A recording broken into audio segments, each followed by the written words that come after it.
right, welcome to the Side Action episode 19 of season 7. My name is Jim Weglars, aka Wegs. You can follow me at Wegspool on X and on Instagram. Did it right this And time? I'm nice. Yeah, I was gonna say you steal my thunder on this whole TikTok thing. We're gonna have a war over this. But I'm Yeah, Coop. You can check me on Instagram at Dalton Cooper, on X at Mr. Grumpy Gills. Again, we are the Side Action podcast. Make sure to like us on the socials and make sure to check out the TikTok because I know again, Wegsy, you love the TikTok. I get the emails that people are commenting on the TikToks. I hope yeah, you're getting those back to those those Russian bots love us. They're them. huge in Asia and in Russia. Um, Maybe a Nice. couple Latin American cuties here and there, but I Okay. will not follow you. I'm sorry. I might look at your posts occasionally, but I will not follow you on that account. I don't want them to follow me too long. So. No, they don't like the shed. I figured you'd take them to the shed. They probably love the shed. They love the shed. They love Cub Dub. They love anything. They just want attention. That's all It they just, want. yeah, So, how about acknowledge you? it. How was the drive back? How was the holiday with the fam? You had the Cooper Christmas. Yeah, well, not too bad. Yeah, we did two Christmases. We did the Cooper Christmas and we did the Martell Christmas. So not too bad. Driving there, we caught a little bit of the snow and ice leaving, which wasn't hateful. Just Hmm. maybe added 45 minutes or so to the drive. But once we got into basically past the Hard Rock, it wasn't too bad from that point forward. So listen to Indiana get absolutely just steamrolled on the radio the whole time. So that was fun. But yeah, no, Christmas went well. Not too bad. Linnea, obviously, second. I guess first Christmas, but second time kind of being with everybody. It thought it That's went pretty great. well. Um, Watched the women's volleyball championships. Mm, Penn Yeah. State. So, Yeah, speaking of that, I should put that in Club Dub. So, should have. but yeah, no, it's pretty good Christmas. What about you, Wagsy? I saw you guys finally got the tree put up. Your tree looked The a tree little, is I don't know, here. a little It's wonky. lovely. Yeah. The kid finally came through. For those watching at home, yes, the kid did a great job with me. We got that up on Monday. What are you going to do? But Nice. it'll be up for a couple weeks here, at least for the Wex party. And yeah, I mean, it was lonely without the ornaments, and now it looks great. It really looks like a real festive occasion now. Yeah. But it's been nice. I mean, a lot of family time. As you can see, I'm like part of the Manning cast with the quarter zip. I got three Nice. quarter zips this Christmas, which Oh is yeah. good because my winter wardrobe is a little questionable after being in Hawaii. So I look in the closet, I'm like, oh, what do I got here? Nothing. So Oh, thanks, mom, and my daughter and Sophia gave me something. My Phil and Kate, my brother, and my sister-in-law. So keep them coming. Quarter zips for everybody. yeah. You could take the boy out of Hawaii, but you can't take the Hawaii out of the boy. That's right. That's right. There it Did get a is. little time at Four Shadows with Luke and Dave Strickland and Zach Rainmaker Suter as well. Watch Nice. some games. Of course, it was. We'll talk about that in a minute. A little disappointing. The Mm. playoffs, they weren't exactly close, as you've alluded to. In fact, that Indiana game was technically the closest on the scoreboard, which is rough. Yeah. So, well, let's go right to the shed. I mean, you kind of maybe not led me into this, but I'll go first because I love my SMU Mustangs. Who just let's just put it this way: maybe it was just a young guy, Kevin Jennings, quarterback at SMU, he had a bit of a rough day. Coop, three interceptions in the first half, two were pick sixes. Hard to win a football game anywhere, let alone Happy Valley in that one. So Kevin Jennings, you're going to be great next year because he's only a sophomore. They may not make it back, guys. Like this is a shot, and I'm happy they made it. But wow, it was a rough one for Kevin. Welcome to the shed. Figure out not to throw to the other team. Yeah. And it happened so quick too. I mean, that game was Yeah, over like in the first three drives of the game. It was just, yeah. And then once you, like to your point, once you get them rolling in Happy Valley, it takes a Herculean effort to even get the ship right. So yeah. Congratulations, James Frank, for being a top 10 team. yeah, Finally. finally. And then my other person is Drew Lock, much like Kevin Jennings, but he is a pro. Use that term loosely. Drew Lock stinks. Two pick sixes against Atlanta in the Giants loss. It made Michael Penix look good, even though Penix only threw for like 201 yards or something in the game. It was a very easy first game for Michael Penix. But Drew Lock, welcome to the shed. I know that you got signed. Probably in some ways they paid more money to you, so they couldn't sign Saquon Barkley. So the Giants should be in the shed too. But get in the shed, Drew. I mean, you're god awful. Yeah. Oh, fun question. Do you know where Drew Lock went to college? Trivia question of the week. Missouri. Nice. Well done. Look at Yes. you. Yeah. And also, I just Let's, wanted to put the whole Drew Lock thing in the shed too, because he cost me my fantasy championship because I was playing against the oh, Falcons defense, and that second oh, touchdown is the nail in my coffin. So I lost by like 7 points, and that was oh, the sorry, dude. yeah, that was tough. That's a tough pill to swallow when you Yeah, get no 20 kidding. something points against you on the defense, and then you had Jason Sanders, which we'll get to, the Dolphins in a little bit. But Yeah. yeah, that just double whammy for me. So I'm Because with you. Atlanta wasn't a great defense all year. I mean, what are you going to do? So, No, how about just yourself? What do you got in the shed this week, Coop? so this shed actually came from a loyal listener. We got this from Brandon. He's like he came up to me during Christmas. He's like, I got somebody that you got to put in the shed. So There you we're go. gonna start with Erling Haaland, and I'm probably not saying that right, but he is a player for Manchester City. I know you probably don't follow Premier League too much, but Yeah, they were basically like the Chiefs of the Premier League, like the last 18 months or so. They've won everything, right? So right. they played Arsenal back on September 22nd. He's like their best player. He's like their top goal scorer. They were playing Arsenal. They got a free kick. He scored on said free kick for a 2-2 Okay. draw. Okay. After the game, he goes up to the coach and told that coach of Arsenal to stay humble, which made big media news and in English, culture, if you Premier will. League. Yeah, right. I was reading more about it after he told me, but since that moment in time, this man has only scored 2 goals in like a 10-game span. Yeah, he was leading the league, the golden boot, if you will, I think is what they Yeah. call it. And yeah, they've just completely gone downhill. Manchester City's gone from first to like 8th in the standings.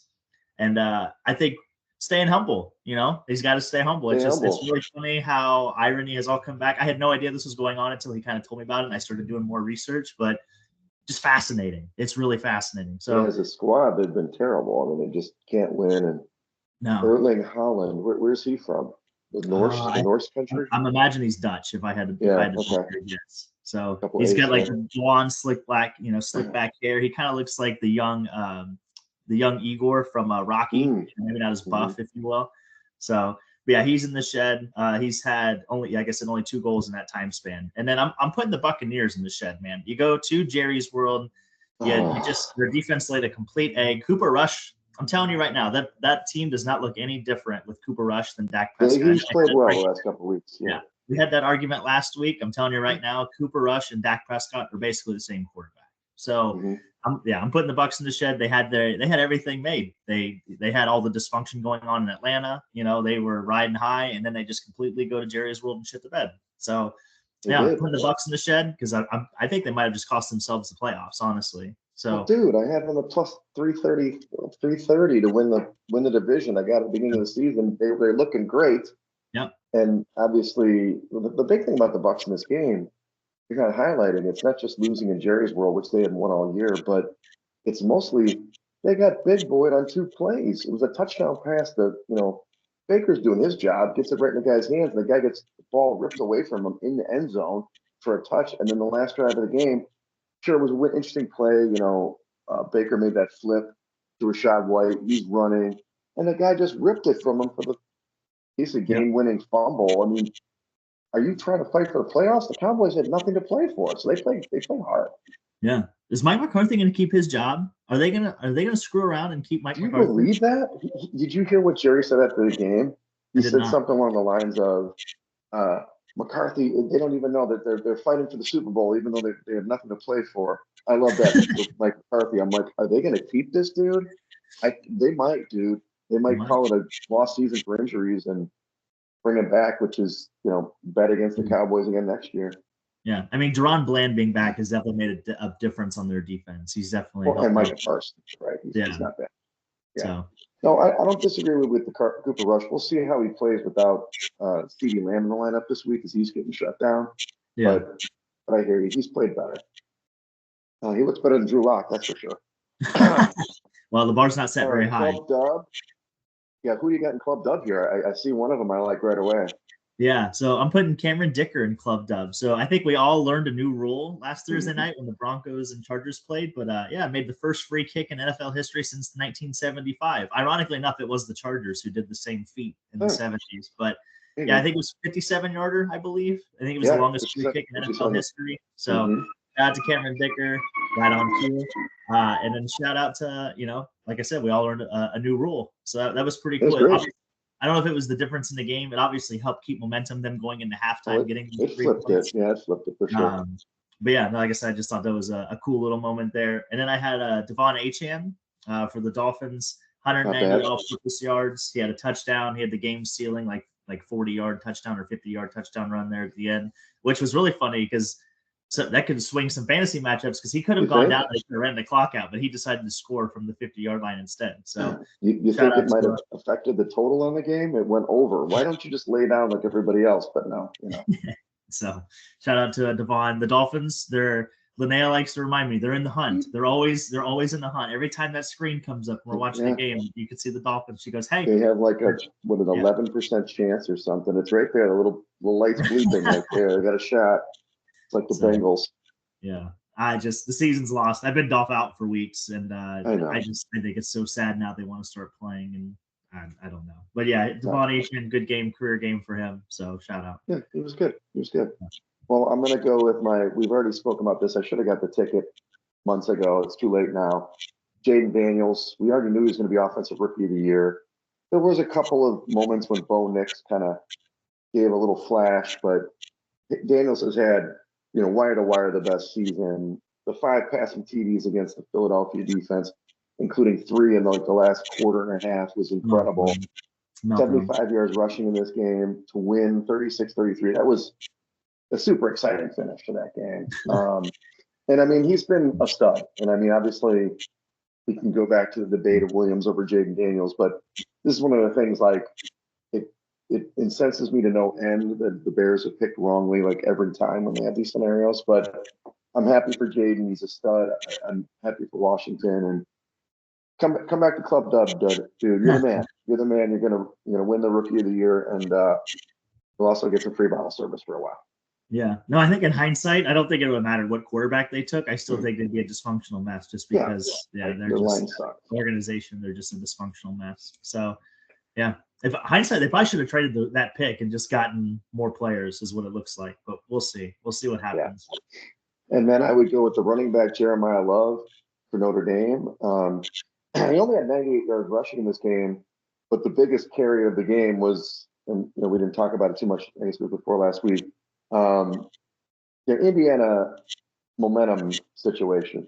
They get an interception. They're inside the red zone. Then they throw a pick at the 2-yard line. Yep. And then basically the next play, the dude goes for 98 yards to the house. So he had 108 yards, my correction, on 8 carries. But the 98-yarder just crushed the spirits of the Hoosiers. Yep. He had also 18 yards receiving.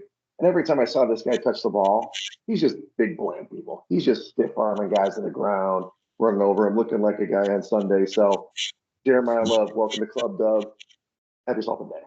Yeah, I mean, Indiana was like the top scoring offense in college football going into that game, and would they score 17 points? So, and 7 of that's in garbage time, you could argue. They scored 3 points until like the last 2 minutes, basically. Yeah. So, yeah. Well, good transition there. That's why he gets paid the big bucks, everybody. College picks, you had a good week, 3-1. All you had to do was take the favorites, but here you go. Yeah, I know. We already mentioned Notre Dame. 27-17, that score has nothing to do with. It was 27-3. This game's a whitewash. Yeah. Exciting for all the Notre Dame fans and singing and stuff like that. So it was a cool game.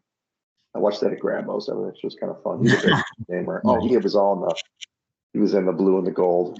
They all had bets on Notre Dame and stuff like that. So, and then we already mentioned that 38-10 drubbing of SMU. Well, let's talk about this game. Texas and Clemson, probably the best game of the weekend for the playoff. It was back and forth most of the game until Clemson kind of couldn't hold serve, basically, and Texas ends up winning 38-24. I wanted to ask you a couple of questions about this. Sarkisian made some interesting decisions in this game. He had like a couple times where he went for it on 4th down instead of kicking a field goal, or he just. It was really weird, even though they won the game and it was fine. I kind of wonder if that factors in at all for your selection this week. No, I mean, I'd much rather see them be aggressive because I think their best unit is their offense. So if anything, maybe he's thinking, hey, I'd rather die with my best unit than rely on the defense, which they've been good at moments and they've been suspect at moments. So that's just, I mean, he is an offensive coach. So I think if he's gonna go down, I think he'd rather go down with his offense. That's just my first glance or first thoughts of it, if anything. Yeah, and then the last game is Ohio State. and they just kind of put a whooping on the Vols. 21 They- points in the first quarter. yeah. They kind of made it a game a little bit. The Vols got some points then, but then the second half again, 14 more points in the third, and this game was over 42-17. Yeah. So all the talk of the SEC that was talking shit about Indiana and SMU, you can quiet down because your Vols did not come to play against Ryan Day. Yeah, I heard when I first got to Ohio, my mom let me know there was I don't know, some collusion going on in Columbus that like all of the touch tunes and all of the bars had been taken over because somebody had been playing Rocky Top nonstop in a couple of boy. So they literally had to turn their jukebox off. It was like a big news story in Columbus. It was kind of funny, but yeah, I mean the second half, the first drive, I think it was what 17-10 or maybe 21-10 or 21-13. 21-10, yeah. Yeah, and that was basically the game. Everybody knew it coming out. The second half, that first drive when Tennessee got the ball, if they scored, we would have had a game. But yeah, I think they went 3 and out, if I remember right. And that was yeah, see you later. That was all. But it's also looked like Ohio State had learned their lesson. Like, oh my God, we have NFL wide receivers. Maybe we should just use them. Yeah, just run the football every time. Well, and I guess in overall for the weekend, the home field advantage is something, especially college football. And it was just the crowds were great and it fired up, and there were a few Indiana guys here and fouls there, but it was overwhelming. Yeah, we quickly forget that 19-year-olds going on the road and playing in crowds that are bigger than NFL stadiums, might be an influence. Also, I think the biggest lose on the weekend was Indiana, just because I think next year, if it came down to Indiana and Alabama again, and this obviously probably won't be those two teams, right? But something in those similar situations, I think Alabama's going to get the nod next time, or a team like Alabama will get the nod, even though they have 2 losses more. Yeah, 2 or 3 losses, right? Yeah, so. Yeah, just it was not a good look for the suspect teams, if you will, of college football this past weekend. So right. Well, speaking of suspect teams, good transition. We've got the quarterfinals this week, Coop. We've got Penn State, who is the 6th seed, against 3-seeded Boise State in the Fiesta Bowl. That's on New Year's Eve at 6:30 p.m. Central. Bottom line is the seeding is, and we talked about this a little bit in the early preview, like, should Boise really have been the 3 seed? I know they won their conference, but they're going to have to revisit this because Penn State is now an 11-point favorite in this game, 52-point total. Do you see this number? And I guess I should have double-checked the number if it came down at all. Do you see any buyback on Boise? Or do you think any reason to back Boise in this state, in this situation, or just keep rolling with the favorites? No, I mean I don't see a reason to jump on board with Boise. I mean they're very one-dimensional on their offense. It's give the ball to Genty and go from there. So I don't see how Penn State could, or I guess how Boise State can keep Penn State off balance. From an offensive versus defensive standpoint, we just saw how good Penn State's defense can be. I mean, they literally ended the game in the first quarter against SMU. So. And they played well against Oregon, even though they gave up 40-something points, but they still played well. Even, Dylan Gabriel's an NFL quarterback. Boise State has nothing near an NFL quarterback. I don't see how the physicality is going to match up well. I think the Lions are probably going to roll. And plus, for the first time, like you said, James Franklin gets a big win. I mean, I think they use that momentum to their advantage. So they kind of gets the monkey off their back, if you will. Yeah, I mean, he's going to roll. Maybe he rolls to the championship on this, but he definitely has an easier path than some. Yeah, because Oregon got hosed in this whole playoff. They really did. As the 1 seed. Yeah, they did. Yeah. Okay, so the next game is on New Year's Day, the Peach Bowl, and that is going to be the 5th seed Texas against 4 seed Arizona State. Same kind of comments there. This is 12 noon Central. Again, Texas is the better team. They've been near number 1 almost a whole year, and now they're 13.5-point favorites in this one, 52-point total. I mean, you're only seeing Texas here. You've got it. They're 14, so I mean, 13.5. You take that number too, right? Yeah, I think the biggest detriment to Arizona State was they were the hottest team in college football, and then they got a bye. So I just think having that couple weeks off, you see in the NFL from time to time where it's that rest versus rust situation, and like I said, they were smoking red hot. They were playing really well, and I think that time off is not going to do them any favors. I think Texas is going to big boy Arizona State. They're going to be playing in Georgia. I don't think anybody's going to be traveling from Arizona down to Atlanta to watch this game. I think it's going to be a home game for Texas, and I think they're going to roll for sure. Yeah, for sure. And then the next game is the Rose Bowl, which is at 4 o'clock Central Time on New Year's Day. That's Ohio State against Oregon, which is kind of cool because it's kind of is a traditional, Yeah, you right. know, Rose Bowl matchup, former Pac-10 team, Pac-12 team, and Big Ten team. A rematch of what they played early in the year at Oregon. Now Ohio State is favored in this one by 2.5 points with a 55-point total. Yeah. Do you like Oregon? It looks like you do. You like them. You like the dog in this one. Well, to be honest, I would have taken either team that's going to get points. I think I said earlier in the Okay. year that I thought Ohio State was going to lose going to Oregon, but I Yep. thought that if they played again in the Big Ten championship game or whatever that second game was going to be, I think Ohio State was going to beat them. So I do think Ohio State's going to win this game, but I think it's going to be a one-point game. Yeah, I think it's going to be. I would, if Ohio State was the underdog, I would take Ohio State. I would just take the points in this game just because I think the margins are so thin. Mm-hmm. And I don't know. Ohio State's, I mean, they look like the best team in the country this past weekend. They look like They a did. powerhouse. So their defense was, Nico could not do anything. He had about a second. He looked like Caleb Williams, honestly. He had like a second and a half to make any kind of decision. And I just feel like the points are probably where you want to live, but I think Ohio State does win this game. Okay. Yeah, I mean, I hear what you're saying. I just, I do like Lanning as a coach, so I think he'll be prepared. But maybe you're right. Maybe Ohio State finally said, "Hey, we can actually ball out. If we play our best game, we can beat anybody."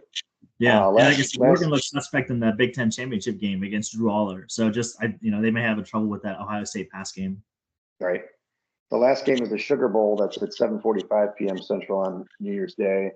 7 seed Notre Dame against 2 Georgia. Another nice short game that should be competitive.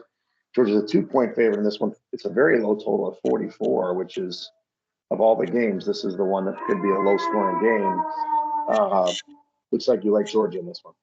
I do. I think. Well, I mean, you're playing in New Orleans. So I think it's going to be a home game for Georgia. I mean, Notre Dame will travel decently well, but I mean, you're playing in Louisiana for Georgia, and everybody keeps talking about the backup quarterback for Georgia. But when you look at how bad Carson Beck has been playing all year, he's been turning the ball over at one of the highest rates in college football. So I don't think it can get much worse for Georgia. So I think they're going to steady the ship. Their defense has come to play when their offense has been sputtering or just average at best. I mean, you saw it against Texas. Obviously the bad game they had against Alabama, but they could have very easily won that game in the second half as well if they wouldn't have had all the turnovers in the first half. So I think the Georgia defense is the best unit on the field, and that's where I would live and die if I'm going to put my money somewhere.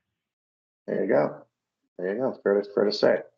And that would, if that holds what you're saying. But you think that you're saying Oregon take the points, but you think Ohio State's going to win the game? I do. I think Ohio State wins it by 1, maybe. Okay. Yeah, I said, either way, would play Texas and then Penn State, Georgia, is what you're thinking.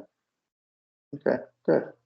Well, I'm just hoping for better games. Like last week was, as much as I was excited to watch the games, and then after usually about a quarter, I'm like, oh my God, this sucks. Yeah. This is just March Madness is such a great thing, right? Because you get the little guy beating the big guy, and there's a chance.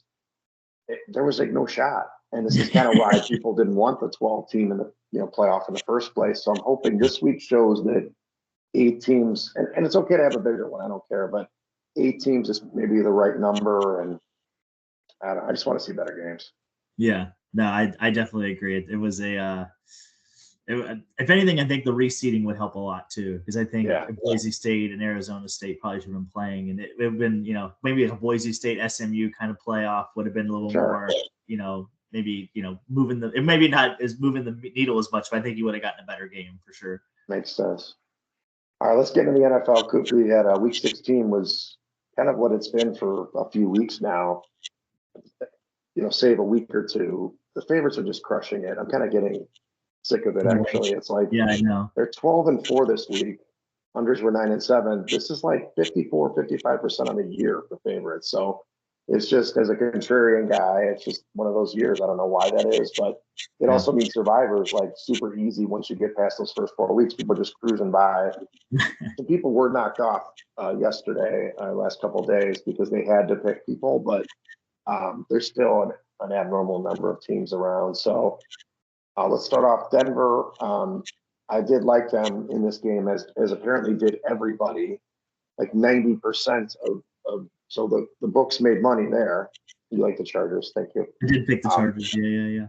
Good for you. But the Chargers stormed back. It was 21-10, and then that free kick that you alluded to really flipped it. And obviously somebody was like, I think it was my dad. He always texts me during the games. He gets so nervous, but he's like, well, Herbert is really good. I'm like, yes, Dad, he's awesome. I love him. I'm glad that he's showing what he can do. He made some incredible plays and throws to win this game 34-27. That pretty much gets them in. They got to win one more game, but I think they can do it.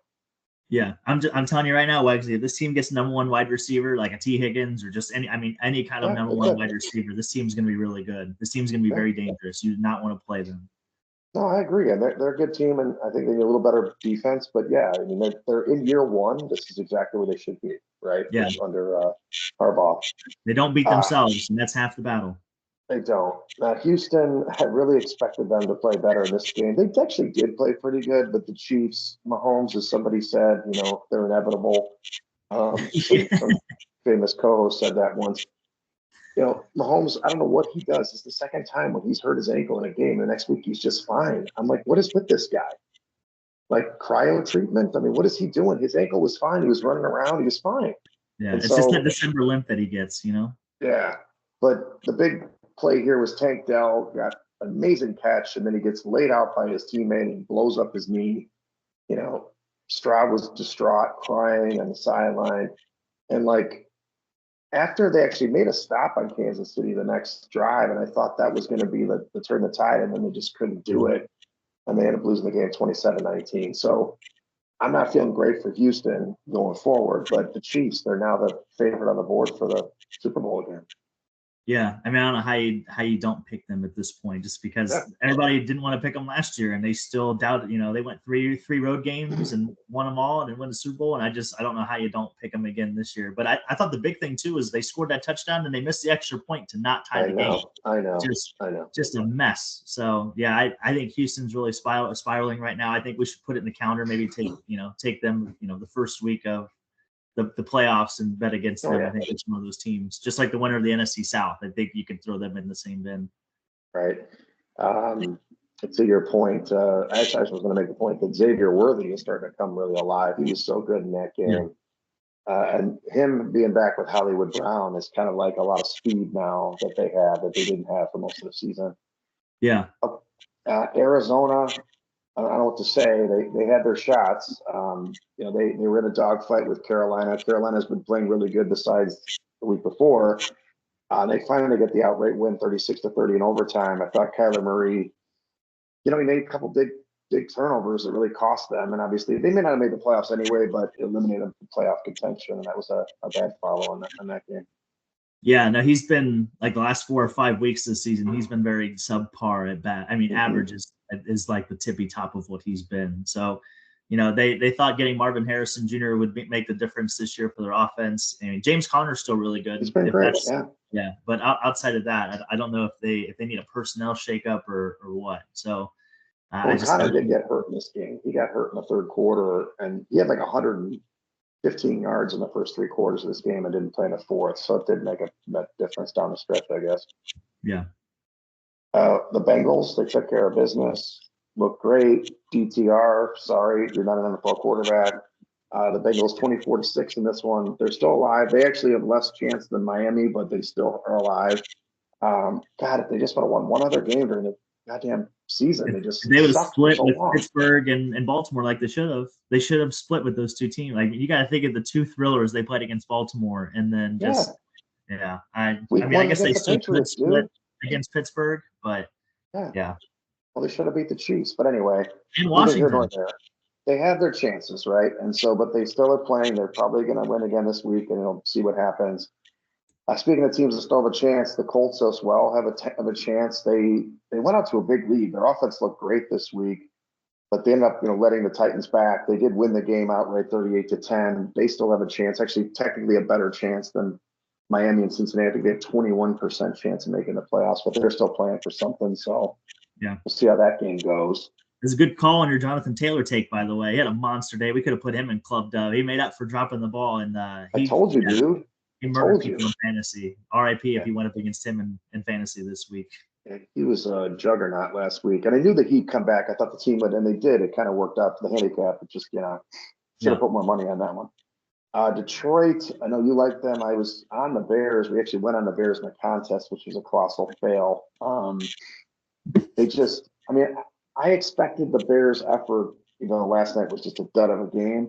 I just expected them to play like that against the Detroit, who has no defense. They did what they do in every game. They're down 21-0. The game's basically over. I mean, it was the game 34-17.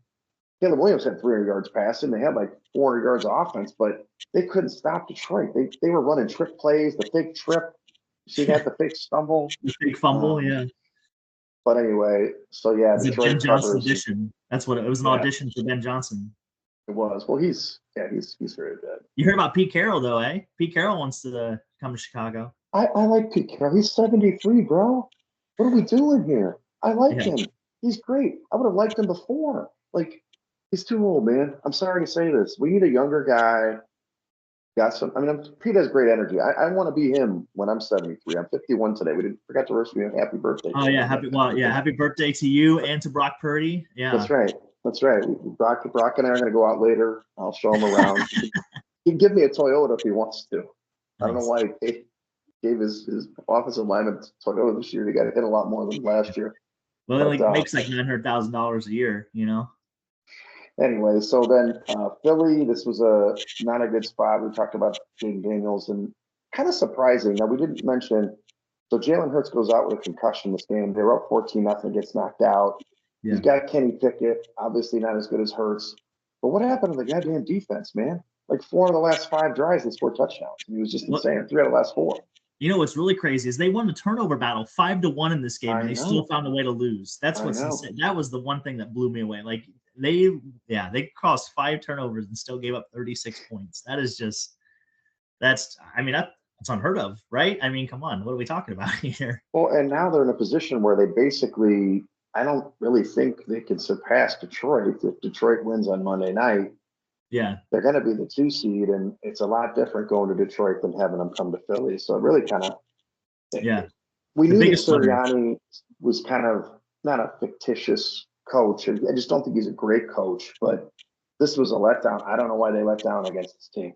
Yeah, I mean, the biggest winner this past weekend, I think, was Minnesota. I think the biggest winner with that loss was Minnesota, for sure, because Minnesota, they're still hanging around. They could still be the 1 seed, for God's sakes.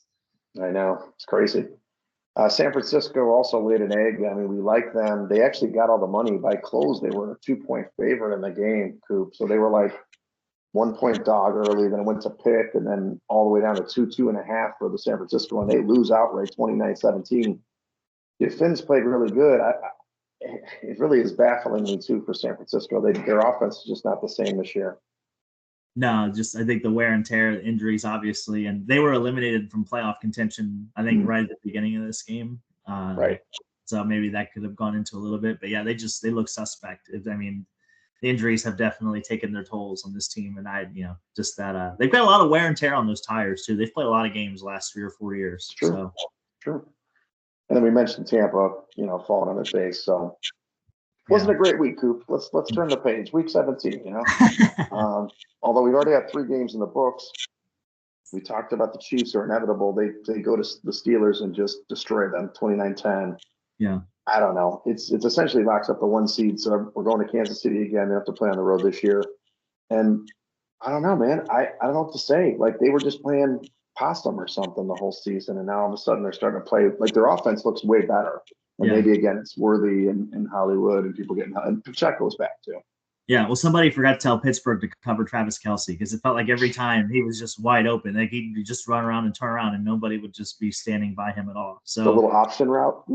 Yeah, just every time he just there were so many cut ups that I saw from the all 22 that he's just, I mean, there's nobody within like 5 or 6 yards of this guy, and it's like, how in the hell could you just leave him all alone? So, but yeah, no, it's gonna be.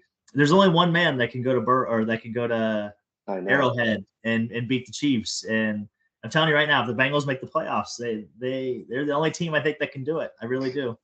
I know. It's probably not the Bills. So then the second game, Baltimore and Houston. Again, I really thought Houston would show me something here, but Baltimore just, when I saw the score, because I didn't get to watch the game, 31-2. I was like, Yeah, what? Did they show up?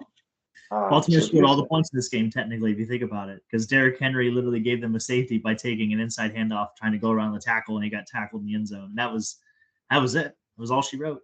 that's okay. He had 147 other yards in the game. He was fine. But Baltimore looks great. You don't think Lamar can go into Kansas City and win? I think with their defense playing as well as I think since they've had the bye, they're giving up 11 points per game. So if they were kind of talking about during the game now that Roquan Smith is kind of running the front seven and Kyle Hamilton is now exclusively in the back end, which they have a first-year defensive coordinator who ironically was a linebacker, I think, for the Ravens and played for the Ravens. So he's a first-year D coordinator. So obviously the bye seems to have helped them a lot. I don't know. Maybe that's the only way to beat the Chiefs. They do play the style that I believe that it takes to beat the Chiefs, which is that bully ball in that possession game. So maybe, but I don't know. We'll see. It's just Lamar Jackson's kind win of the big game. To where he can't win. He's got to win the big game. Yeah, they got to prove it.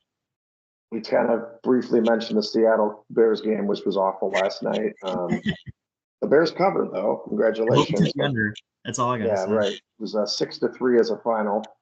But Dempsey, hopefully you're listening. You put a lot of money on that, and you can still join us in Vegas or something. But Seattle's still alive for the playoffs. But man, that team looks bad. They just went out of gas. And these Thursday night games, this is like the second one in 3 weeks that there've been no touchdowns. It's just abysmal. Yeah, I think the only Thursday that should be played from now on is Thanksgiving. Other than that, I think we should probably get rid of Thursday night games. Yeah, that would be awesome. I would love that. Okay, let's go into the main slate. We've got 3 games on Saturday. First one at noon. The Chargers are at New England. I'm seeing it as a 4.5-point favorite now for the Chargers. In the contest, it's only 4, whether that's solid value or not. And then 42.5-point total. So pretty simple. Your Chargers have to keep winning to make, one more win and they're in. So they're definitely motivated. I do think, I don't know, man. Drake May's played decent. He played good against Buffalo last week. So I think this total's a little low for me. I know I'd probably back the Chargers, but I don't like the number. So stay away on the side, but I like the over 42.5. Yeah, I like the Chargers here. They've been off since Monday, I think, too. I don't know if you saw the post game locker room with Harbaugh and the fellows after they won, but yeah, he gave everybody until Monday off. So I just think they're rolling right now. The vibes are good, and Harbaugh's got him playing the way that he wants, and I mean Justin Herbert they're playing way too well right now. And to your point, they're motivated. They got to get in. So I would lay the number here. I think I'm with you. I think I would take the over. But I just think you got to take the Chargers here. Drake May's a backdoor covered machine. That's what he is. But yeah, we'll see. The 4 is, we'll see. Denver at Cincinnati. We just talked about this. Cincinnati's got to win. Denver's got to win. So it's actually a really important game. Loser leaves 50 points. I'm not going against Burrow right now. I think they're going to win this game, not easily, but they're going to put up some points. I do think Denver's defense has not been as good of late. We saw the Colts had early success last week with the Chargers. So I'd expect Cincinnati to put up some points, and then Denver inevitably will score on this Bengals defense. Yeah, I'm with you. I just big game. I'm taking Joe Burrow every time. I'm going to take he's arguably the MVP if they could win 3 more games this year at any point. So, I mean, it would be real interesting if the Bengals were 10-6 or whatever the case may be, and you'd have Josh Allen, Lamar Jackson, and Joe Burrow. Like you'd have your pickings of who you could pick for MVP. So, no, I'm with you. I think the Bengals are going to roll. They've been playing well. They've won 3 in a row now. They have to keep winning. The last time the Bengals got on a roll this late in the season, they won like 10 or 12 in a row, and they went to the Super Bowl. So let's hope they do. Somebody picked them to go to the Super Bowl, but lose. Then we've got that game is 3:30 Central. The night game is Arizona at the Rams. Rams are 6.5-point favorites at home, 47.5-point total at 7:10 p.m. Central. I don't love your Rams. I know we've talked about this for weeks. I think they're kind of a under type team, but Arizona just is not getting it done. So I don't like this number for the Rams, but I can understand why you probably back them. And 47.5 seems right about right. So I'd probably go over the total, and then if I had to take a side, I'd do the Rams.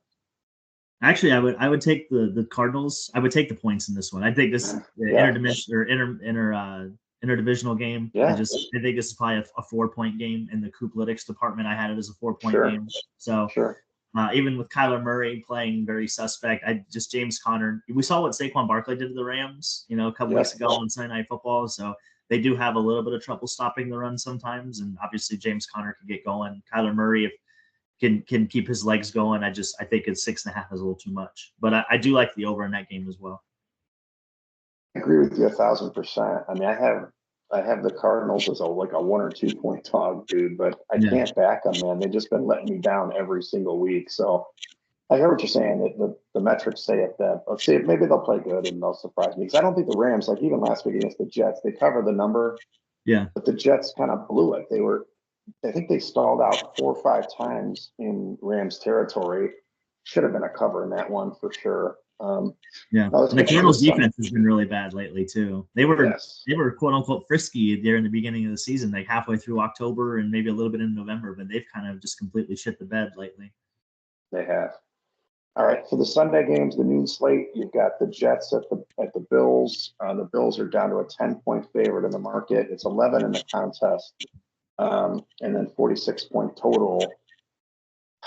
I don't know, man. The Bills don't really have much to play for here.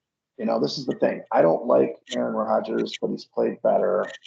11's too many points. I can't. The Bills' defense isn't very good. Now, granted, see who's playing. They said Rodgers may not play, but I think he did practice yesterday. So, but I would take Jets plus 11. It's not a contest pick, but on that side instead of the Bills. Yeah, no, I'm with you. I think it's just too many points. Aaron Rodgers actually seems to be a little motivated. Maybe he is getting healthier. Maybe he is getting actually healthier as the season has gone on. I'm with you. I think I don't know if they're auditioning for their jobs for next year but they have been playing more spirited. That's probably the right word for that. So, but yeah, I'm with you. Buffalo seems a little one-dimensional at the moment, where if Josh Allen is not doing it all by himself, that it's basically him and James Cook. You know what I mean? Like they haven't really had anything outside of that. So we'll see. It was a good example. I mean, and it hurt his MVP chances too, even though he's still been awesome, but he didn't have a great game last week and had a couple turnovers. So we'll see what happens. Indy is at the Giants. This is a must win for the Colts. They're 7.5 points in the market, 8 points in the contest, 40.5 point total.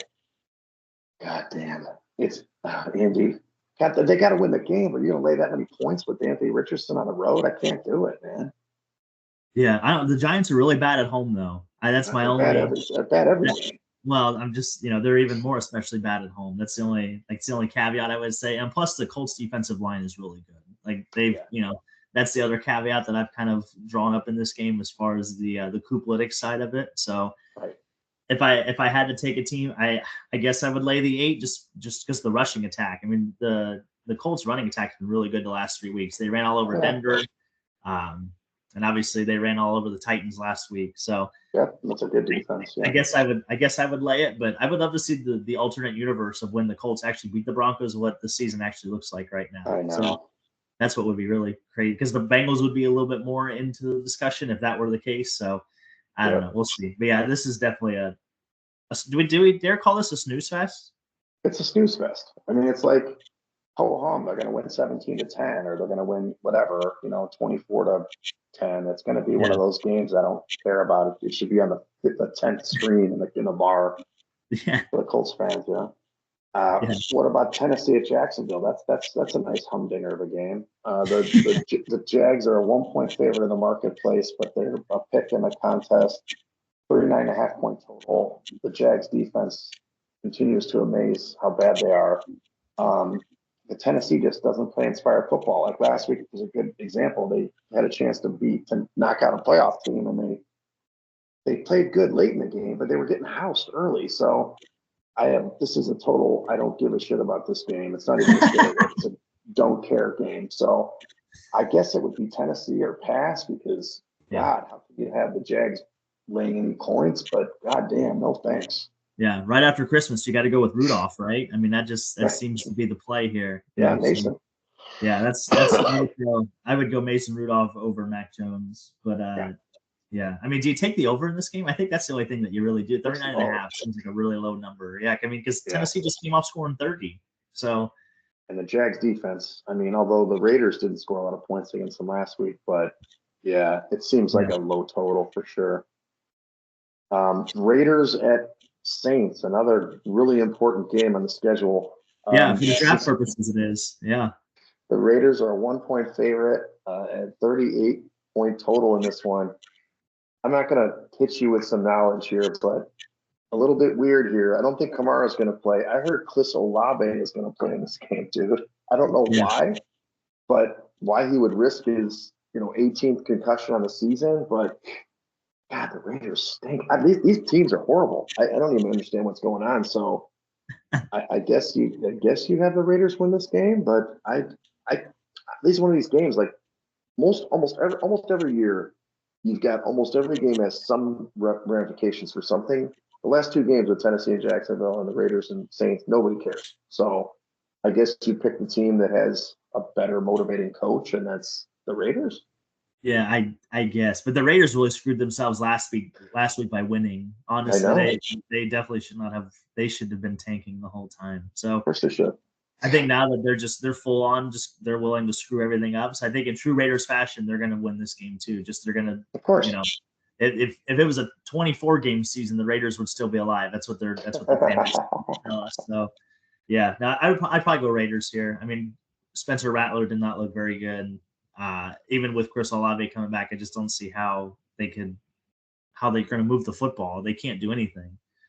Yeah, no, I get it. They're 0-6 without Derek Carr this season, which is he's just a garbage. I know that's really sad to say because Carr stinks, but yeah. and Taysom Hill, I mean, without him on it, they can't score any points. So I hear you. Raiders are passed. I told you, the stinky game. One game that does matter is Carolina going to the Bucs. The Bucs are 8 point favorites at home, 48-point total. Does Carolina keep playing good? I mean, I love Tampa early in this week, but all my sharp guys on the podcast are all over Carolina, and I was a Carolina guy 2 weeks ago. They screwed me, so now I'm like, do I do that against my Bucks? I need them to win this football game, but 8 points. Bryce Young is playing really good, so I guess I should flip that. Carolina plus the 8 makes sense to me. I smell a rat, Wegsy. I really do. I smell a rat. do? I think this is Bucks all the way. I think this is going to be an utter domination. Yeah, I think this is going to be just an ass kicking because I think Tampa's going to be very upset. They're going to be, I don't think you're going to find a more motivated team this week than the Buccaneers because they obviously need this game, and Atlanta's going to be in a big game this weekend too, which I'm sure we'll get to. But yeah, I just think you hammer Tampa. You shut your eyes, you plug your nose, and you take Tampa. Okay. I'll stick. I mean, I had -8. I'll believe you, but it's my 6th pick. I got to come with 5 this week. Yeah. How about Dallas at Philly? This game's been interesting. So a couple things have happened in this game. First of all, the contest line is 9.5 for Philadelphia at home, which I was all over Dallas at the 9.5. The total's down to 39. The market's now to 7 for Philly. Hurts probably isn't going to play. That's the biggest mover of this. But now CeeDee Lamb's not going to play. So now Dowell has been running the football. He's running the hell out of the ball, as I've told you before. So I don't know if 7 is enough for me to take Dallas still, but in the contest, I think you have to take 9.5 in that contest pick. So still on the contest. I'm not sure if I back it at 7. I'm hoping to get to 7.5. But I think with the CeeDee Lamb, it might actually go up. So if you like Dallas, wait a little bit longer. If you like Philly, grab it now. Yeah, and I think the biggest thing in this game is, I mean, without Jalen Hurts, how much does that affect the run game of Saquon? Just because, when Jalen's in there, you got to account for both of them, right? A little bit. So with Kenny Pickett in there, you really don't have to account for him. I mean, obviously, he's the reason they have a fake slide rule. So maybe I should backtrack that a little bit. But no, I don't know. I've been struggling with this because I could just see the offensive line of Philly taking over and just kind of controlling the game. Right. They really want to get Saquon at least within earshot of that rushing record of ED's like 40-year-old record or something like that. So yeah, I think they are motivated in that regard. And I just can't see a Cooper Rush going into Philly and winning a football game. I just can't. I can't either. For sure. But can they cover the game? But again, 7's not bad. 7's a good number for Philly. Yeah. When it was 9.5, 10, I was like, this is ridiculous. Dallas is playing better. Yeah, I think this is the Jake Ferguson game, though. I think that's if you're gonna player prop to get in on, I think you get on Jake Ferguson. Yeah, for sure. Nice. Now we go to the late window. The team you're out on is Miami, but they are 6.5-point favorites at Cleveland, 39-point total at 3:05 Central. So, I mean, Miami's going to win this football game. It's just by how much. They're going to beat Cleveland. Cleveland with DTR, they stink. No. They stink. No, they're going to lose this game, Wegsy. They're going to the cold. Do you not, Wegsy? Death, taxes, and cold weather. I understand this. You think they're going to lose the game? I do. I really do. Yeah, they're going to build all the momentum, and then they're just going to let us all down again. That's literally what's going to happen. I've seen this movie way too many times. I see it. Cleveland plus 6.5 for your picks. That's great. I mean, I understand the spread. You really think it'll win the game. So this is a money line winner here. Yeah, I think this might be the 401k pick of the week. Wow. On the money line or the plus 6.5? Either one. If you feel wow, that's not either one. The money line's big. I got to look it up now. You're throwing the monkey in the wrench here. And Miami has never done well against mobile quarterbacks. So even if they start DTR, which DTR actually started to use his legs a little bit more in the second half against the Bengals, and it really did help their offense. Yeah. And I could just see. I don't think this is gonna be a very high scoring game. This is gonna be like a 17-13 game. It's supposed to be sloppy. Yeah, it's in the cold. Like no thanks. I'm not doing it. Plus 235. You can double your 401k and then some. Yeah. I think that's the way to go. I think Cleveland's the side here. I really do. Myles Garrett is going to probably kill Tua Tagovailoa. I mean, you might see a murder on the field. You never know. He's literally going to murder him. Well, he might. I wouldn't want to see that. But let's get to the next game. I'm sorry, I hit a nerve there. I was even thinking about that game. I just can't believe you're going to take the Dolphins in cold weather. I mean, if this game were in Miami, I know what you mean. I understand what you mean by the spread. I just didn't think they'd lose the game, but. Hey, you know better. How about Green Bay at Minnesota? The contest has the game at Minnesota -1. The total is 48.5. The market is now at 0.5 point for Minnesota. I've seen it down to a pick. I did see that Christian Watson has been injured, so he may or may not play. That guy is like super athletic dude that gets hurt every 5 seconds. And it does make a big difference, but I still love the Pack. I love the Pack. A Pack guy. So I would take the Pack to win this game outright. Yeah, I heard you're packing. That's what I've been hearing. Look, the only thing I will say against the Pack here, they have no motivation here. They are not going to improve their seeding necessarily, and they definitely can't win the division. So I can understand why they lose this game. Minnesota would set up the big game against Detroit. So that is a good argument for Minnesota. I'm sure Action's going to try to talk me off the ledge with Green Bay, but we've seen Green Bay play really good lately, and so maybe I'm just a homer figuring it out. They are now a power run team now as well with Josh Jacobs, and I think that is going to make the difference for them down the stretch. And I think that's what really makes this team a scary team in the playoffs. Because last year it was more about the speed and kind of spreading the field out, but they can win a multitude of ways now, which. I don't know. I don't know if I try. I do trust Sam Darnold. I just don't know if I trust him as the pressure starts to mount. Like, what Sam Darnold are you going to get is what I would be worried about. Right. Okay, but you still like Green Bay. I do like Green Bay. Yeah, I think I'm with you. I'm packing this week, and I think they're going. Yeah, I think they're going to go in and make a statement. And plus, they haven't beaten that's kind of been their bugaboo, right? Is their 4 losses are to these top 3 teams by 10 points or something like that. So. I think they have to prove to us that they can win a big game. Okay. Well, the Sunday night football game is Atlanta at Washington. Atlanta is a 4-point dog in this one, 47.5 point total. They got to win this football game. We all know we talked about the Tampa thing. They got to win the football game. Washington, I'm not saying they're solidified, but they pretty much, they're basically it, right? So I can understand why Washington would maybe not cover this number. I kind of feel Atlanta's going to get in the back door one way or another. They're fighting for the playoff lives. So that's why I'm siding with Atlanta, even though Jake Daniels is my homeboy. Yeah, and honestly, I keep going back and forth in this game, but I just think the biggest differentiator is going to be the Atlanta pass rush and the lack of it. I think if you give Jaden Daniels enough time, I think he'll just sit back there and kill you. I mean, he's shown He's shown that a couple different times this season that if you don't pressure him or if you don't get him off the spot, even if you do pressure him, he can use his legs and extend plays really well. So I just think Washington's the play here.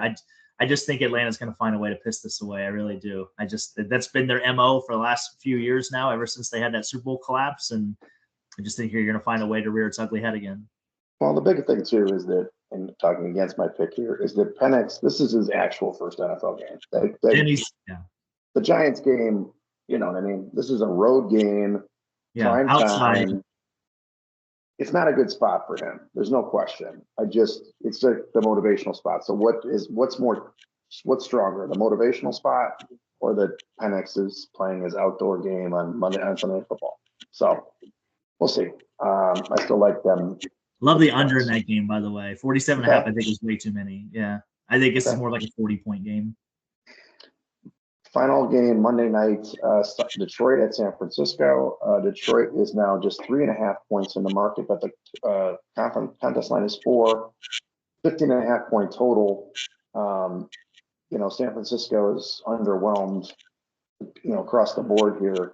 So 3.5 seems like a really good number. I'm not sure why people are buying in San Francisco. Maybe I missed some news, but I would definitely go with the 3.5. I guess 4 is about the same for Detroit, so I can see why you like that game. Yeah, I think it's a revenge factor too. I mean, this was the game that cost them the Super Bowl last year, so they're motivated, obviously, and to our kind of to play the fourth wall game. Like if the Packers do beat the Vikings, then the Lions win this game, they lock up the 1 seed. So I think from that factor, I think that really helps them just playing on that next day. They'll know exactly what's in front of them. And yeah, I mean, even with all the injuries, this team is still playing really well. They're still playing inspired. So yeah, I think Detroit's the side here. I think San Fran's packing up and going home, and they're going to lick their wounds and get ready for next year. They are. Talk about trading Shanahan to the Bears. That's what you said. I was going to say the streak is still alive to where literally it's either NFC Championship game or not make the playoffs for the Niners. It's been like 8 straight years that's happened now, or like 6 straight years. So where if they make the playoffs, they make the NFC title game, or they don't make the playoffs at all under Kyle Shanahan. That's just weird. It's like all or nothing. Huh?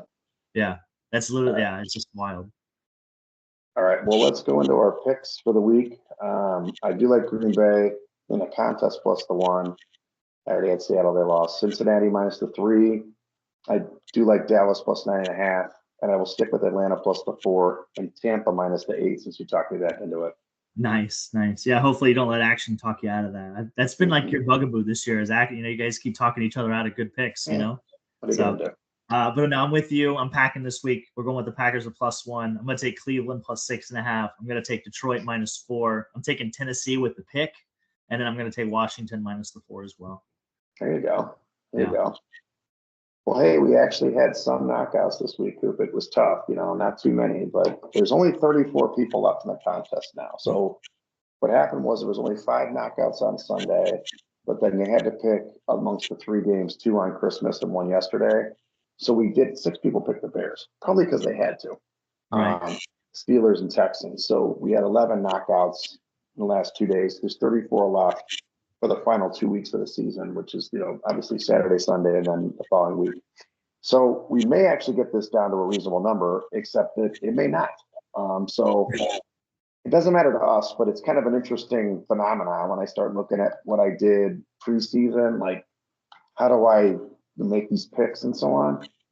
Dude, after the first 4 weeks, I've been undefeated. Like it's insane. You just got to get out of those first 4 weeks. So just something to keep in mind for next year. And unfortunately, the side action had an atrocious week last week. We went back to the shitty well, and we went 1-4, and so we had no chance to cash, which is okay. It is what it is. But it's still kind of one of those years. It's the top guys around 70%, 71%, and the cash, to get in the money, you need about 62% right now. So it's totally doable in a given year. This year's been a rough one. Especially with all the favorites hitting, I can only imagine how that makes things even tougher because you're just like, okay, we're going to keep riding with favorites and keep riding with favorites. And eventually you're like, okay, there's no way the favorites are going to keep riding. And I know. Here they are. I know. Well, in my contest, like the home league with Donnan, I don't know if you ever met Donnan, but like the guy who's winning, I'm kind of laughing. I mean, he had a good year last year, but it's like the dude's at 57%. Like that's just like a world-class number. And Yeah. I've been on top for 3 years. I'm at the bottom. I'm like 48%. It's because I'm like, it's going to regress. It is not regressing. If I just took favorites the whole year, I'd have been at 56% right in the money. But yeah, that's part of the up Sounds ebbs like and next year's flows. our year then, is what you're telling me. It sounds like next year is the year. Like look at all Regression. the dogs. Yeah. Yeah, It's got we're to come going back the other upside. way, right? It has to. It has to. All right. So what do you got going this week? What's happening this Um, weekend and next? And obviously we got the New Year's coming up. I was gonna say we got New Year's coming up. We have one last Christmas dinner tomorrow. So with Linnea's parents, so that should be a good Okay. time. But yeah, other than that, it's football Sunday, and then Brandon will be here for New Year's. I think he gets in on Monday, so that'll be a nice little time for that. And I mean, you got any New Year's resolutions, Wegsy? How about try to get out of debt a little bit? That would be great because it's been a lean Christmas. But I'm going to try to buy a condo this year. I don't know if I can pull this off, but I've got to pay down debt and buy a condo, which seems like counterintuitive, like putting more debt on. But it's a different type of debt, right? Yeah, condo here in the city, or like, yeah. Are you talking about a destination condo?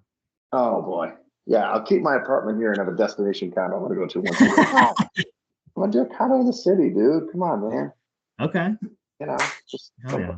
I don't know if I'm going to get the view that I wanted. Those places over there have the big assessments, but Yeah. something in the hood here, just something nice and yeah, a little less ambulance traffic. Yeah, well, it would be better not to be right on Ridge. That's true, but I don't know what I'm going to do. Like, it was funny when I came back from Hawaii and it was like, oh man, it is loud as hell here. That's what it is. Yeah. So today with the birthday, I got to go see a movie called A Fire Inside. It's like a boxing movie, female Nice. boxing movie who's like true story. And we're going to go to a place called Russian Tea Time. I've heard of that place, but it's really good. You should take Linnea there if you guys like Eastern European food. But it's upscale. It's nice. They got vodka flights, and you can do caviar if you want. But they have a tea service in the afternoon. We're going to do the dinner. Awesome food like potato pancakes, stuff like that. It's good stuff for the party winter. And then maybe going out tomorrow night. And if you guys aren't busy, I haven't put anything together. But people keep asking, "You going out for your birthday?" I'm like, "Well, are you inviting me out for the birthday?" Yes, I will go. Pay my drinks, but I'll probably watch games tomorrow. I'm playing volleyball tomorrow, and then I hope the girls aren't listening. I have a couple of dates on Sunday, so I'm doing two. I'm doubling up. I know. What are you gonna do? What are you gonna do? It's that time of year, right? Ice skating during the afternoon and dinner at night. This is Jimmy Wegs is back. Maybe that's New Year's resolution. Find a nice lady at some point. Yeah. Maybe that's like the third one. Did you get the skates out? Did you? You're getting the skates out? Yeah, they're in the. I should have sharpened them, but they're in the closet. Yeah, I found them. Yeah. I keep talking about buying a pair of skates and learning how to skate, and I've yet to pull the trigger on buying extra skates. I know. I want to. I want to get into like the beer league hockey. I keep seeing all that stuff, especially around here in the city. I feel like it'd be such a fun time. And and maybe that's my New Year's resolution, Legs, is to buy those ice skates and figure it the hell out, and then get in there. You guys, so you're in West Town now? Like Ukrainian Village area. Yeah. Is there a rink at like Humboldt? There's a rink down that way, right? I have no idea. I couldn't even tell you. Because there's up by us where we used to live, up at Warren Park, there's an awesome rink. If you get your own skates, it's free. You just go. Yeah. If you want to go to Millennium, we're going to do the skate ribbon. It's $5 for me. It's $20 for her. She has to rent the skates, right? So it's definitely worth getting your skates. I think if you end up skating twice a year, it's worth it because I'm assuming your feet aren't going to get bigger. You can have them for a really long time. Just get some hockey skates and go to town, man. Do you know how to skate or no? I've skated on rentals, but I've been told that the skating on rentals and skating on your own skates are two totally different experiences from what I've been told. They never sharpen those rentals. I mean, so I can only imagine. Yeah, I was gonna say, but I assume it's very hit or miss. I see a lot of the social media things comparing skates because I think my phone is obviously listening to me when I talk about it. So, but yeah, I just we'll see. Well, I think we're gonna pull the trigger. We got to figure that out. I think you should. You got plenty of time. The rinks are open till the end of February. You get 2 months in. And then next year, you can also skate whenever. There's indoor rinks at McFetridge, which isn't far from you. Yeah. There's a couple indoor rinks. It's something to do. I used to skate a lot more when I was younger. When I was, that was me and the ex. We used to always skate together. But like, it's such good exercise too, man. I figured if I'm going to get into the hockey world too, it'd be real easy to make. It's going to be easier to make content if I know how to skate. You know, I mean, I can Right. hold the camera a little better and stuff like that. Exactly. You got to do remember the Jay Billis, he does that, what, 88 feet where he's like talking, he's doing an interview. So, oh He's yeah, walking down the court with the guy. yeah. Whatever that's, I don't know how long the It's hockey rink 200 is. Like feet. It's 80 by 200 feet. 200. Yeah. You just do the 200-foot interview and you just kind of skate with some guy interviewing the hockey guy down Oh, the other end. You just, oh my thanks, Jay God. Billis, for a new idea. You're welcome. You're welcome for the idea. Right. There it is, man. All right, well, follow us at Side Action Pod on X and Side Action Podcast on Instagram. Don't forget about TikTok and Yeah. follow me at Wegs School on X and on Instagram. And I'm Coop. You can check me on Instagram at Dalton Cooper, on X at Mr. Grumpy Gills. Again, we got to give a special birthday shout out to Brock Purdy himself and Jim Wegs. Oh, No, I'm just oh kidding. yeah. and to Jim Wegs, happy birthday. What you're 30 what? 33 now, right? Yeah, 33 plus 18. Nice. Okay. So 51, dude. 51. Look at that baby face. man. Losing some hair, but I'm still holding strong. I'm doing what I gotta do. So, but we are the Side Action Pod. Check us on all the socials. Make sure, again, you got to check TikTok. Try to comment. You know, make sure we get rid of some of those, bots. I guess. Know. Yeah. I don't want body to see the Russian characters. I want to see English or Spanish. Está bien. Envía mi algo. Un mensaje. Feliz Navidad, right? Yeah, it's that time of year. Feliz Navidad. All right, everybody. Take care. Love you guys.